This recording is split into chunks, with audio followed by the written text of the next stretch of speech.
Horn of Africa and the Red Sea. Al-Taya newspaper conducted an interview with Eritrean President Isaias Afwerki, one of the most prominent balance makers in the Horn of Africa region, during which he discussed the rapid geopolitical transformations in the region, the repercussions of the war in Sudan, and the expected role of the Kingdom of Saudi Arabia in readjusting the security equations on the Red Sea.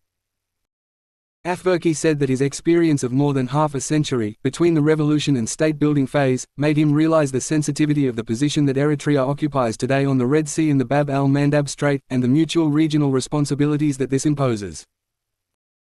The dialogue came on the morning of a meeting between President Afwerki and Saudi Crown Prince Mohammed bin Salman, as part of Saudi efforts to strengthen the kingdom's regional presence in Africa and secure its strategic interests in one of the world's busiest shipping lanes. During his interview with Al-Taya, which lasted for more than 2 hours and was attended by the Saudi ambassador to Asmara, Michel al-Ruchi, Afwerki stressed the need for Saudi Arabia to reposition itself regionally in a manner commensurate with its global political and economic weight, warning of the expansion of smaller but more active regional powers in the Horn of Africa and along the Red Sea. The Eritrean president stressed that he devoted a large part of his talks with the Saudi Crown Prince to explaining the seriousness of foreign interference in Sudan, the continued flow of weapons and mercenaries, the role played by some countries in fueling the war, and the resulting security imbalances that threaten the entire region. Afwerki said that restoring Saudi Arabia to its natural role in the Horn of Africa and the Red Sea regions would create the required balance, adding that the kingdom is capable, if it takes its rightful place, of taking charge of the Horn of Africa file and bringing together all its countries in an expanded summit to discuss the region's crises away from external dictates.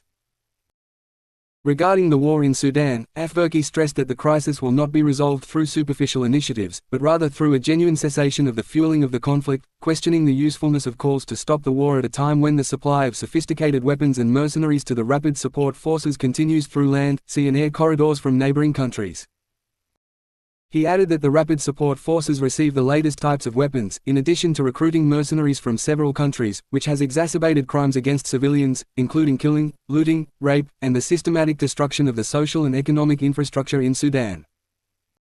Afwerki questioned the motives of some regional parties in raising sensitive issues during the transitional phase in Sudan, including raising normalization issues, or supporting armed groups in the region with weapons that are later transferred into Sudan to prolong the war. He also pointed to other regional roles that he said contribute to complicating the situation, whether in Libya through arms transfers, or in Yemen through support for separatist projects that threaten the country's unity and open the door to increasing foreign influence. The Eritrean president concluded by emphasizing that the security of the Red Sea and the Horn of Africa is primarily an international responsibility, and that no lasting stability will be achieved unless foreign interference ceases and the region's affairs are managed by the will of its people.